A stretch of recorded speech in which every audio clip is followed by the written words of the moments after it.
Ini soal iri dengki saja nih saudara ya, sebagai contoh. Saudara, Al-Imam Asy-Syafi'i radhiyallahu ta'ala anhu pernah mengatakan dalam syairnya, kullu adawatin qad turja shifa'uha illa adawatu man adaka bil hasadi. Kata Imam Syafi'i, setiap permusuhan bisa diharap obatnya. Gampang cari obatnya saudara, gampang kata Imam Syafi'i, ada harapan dapat obatnya. Illa, kecuali adawatu man adaka bil hasad, kecuali permusuhan dari orang-orang yang memusuhimu karena iri dan dengki. Kalau ada orang benci sama kita karena dia tidak kenal, nggak usah khawatir saudara, besok kalau kenal juga hilang bencinya. Tak kenal maka tak sayang. Nah, dalam bahasa Arab dikatakan saudara, annasu a'da'u majahilu, manusia itu menjadi musuh dari apa yang dia belum tahu. Kalau dia belum tahu, bukan hanya benci, kadang-kadang memusuhi saudara.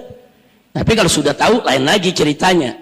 Makanya dalam peribahasa bahasa Indonesia, tak kenal maka tak sayang. Dia nggak kenal aja dia benci, nanti kalau udah kenal juga hilang bencinya. Yang kedua, kalau orang benci sama kita saudara karena kesalahan informasi, salah dia dapat informasi, saudara nggak usah khawatir, besok begitu informasi yang benar masuk, saudara selesai, bencinya akan hilang. Bahkan dia akan menyesal, kenapa ya kemarin saya benci, karena salah informasi. Yang ketiga, kalau orang ada benci karena kepada kita karena hasutan, karena propaganda, disesatkan oleh opini saudara, diprovokasi kita untuk benci sama seseorang.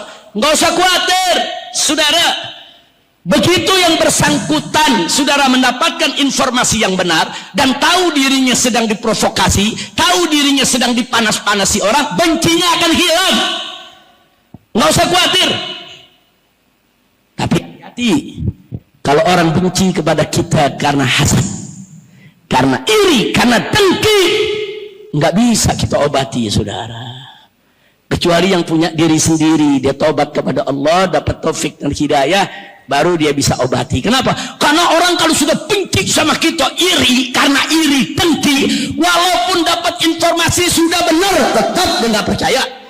Walaupun dia lihat dengan mata kepalanya sudah benar, tetap dia nggak terima. Karena di hatinya ada iri, ada dengki, ada kebencian yang mendalam. Karena penyakit iri dan dengki, sehingga informasi sebanyak apapun, informasi sebenar apapun, walaupun dia sudah dengar dengan telinganya sendiri, walaupun dia sudah lihat dengan mata kepalanya sendiri, dia akan tetap benci. Kenapa? Karena dasar bencinya adalah hasad, iri, dengki, saudara.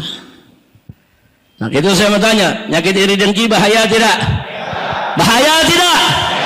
Orang lain nggak bisa obatin, nggak bisa saudara.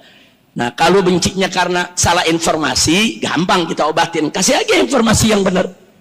Nah, kalau bencinya karena nggak kenal, gampang obatnya, kita kenalin aja saudara, kita bergaul, selesai dapat obat.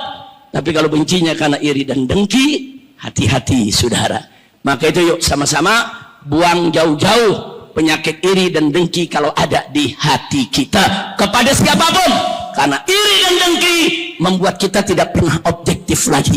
Iri dan dengki mengantarkan kita kepada sikap tidak adil saudara. Iri dan dengki bahkan bisa mendorong kita untuk berbuat jahat kepada orang yang kita iri dan dengki saudara. Iri dan dengki bisa memecah belah umat. Na'udzubillah min dzalik.